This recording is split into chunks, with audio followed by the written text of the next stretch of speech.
raha laenanud pank kokku kukub, äkki siis polegi vaja võlga tagasi maksta. Aga selle mõttel ostas ta tema talupoja mõistus seda maid utoopiliste hulka liita.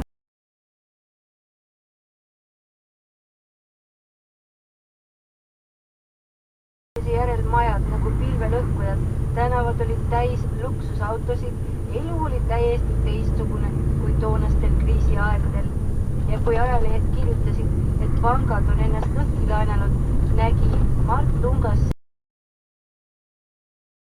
jäänud rahakraan uuesti tasapisi liikuma hakanud. Jällegi tänu Kadri nupukusele. Mardi arvates olid kriisijutud tugevalt üle paisutatud, sest kriisiilminguid polnud otseselt kuskil märgata. Autod polnud tänavatel kuskile kadunud, kaubanduskeskustes voolis rahvas endiselt muruna. Ka ehitustegevus paistis jätkuvalt. Hädakella löömiseks polnud otsest põhjust näha, kuigi Mardi ettevõtte mured kaugelt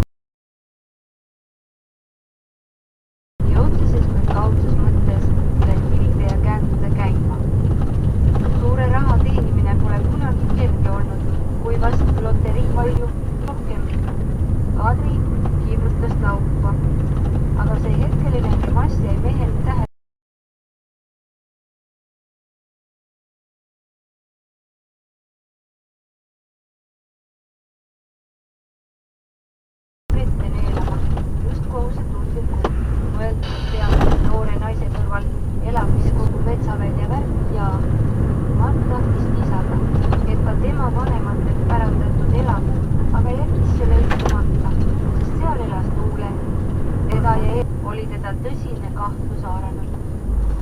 Raamatupidaja kirtsutas vaevu märgatavalt nina.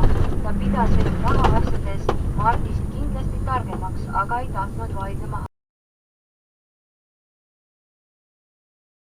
Ja mis aga pikapeale hakkas neist mahajäetuse, isegi hüljatuse tunnet tekitama. Endast sellest tundest võitu saada ja ei teinud peale tikkuvast üksindusest juttu. Teema oli omamoodi ohtlik, kui teised samuti üksindust tundma hakkavad ja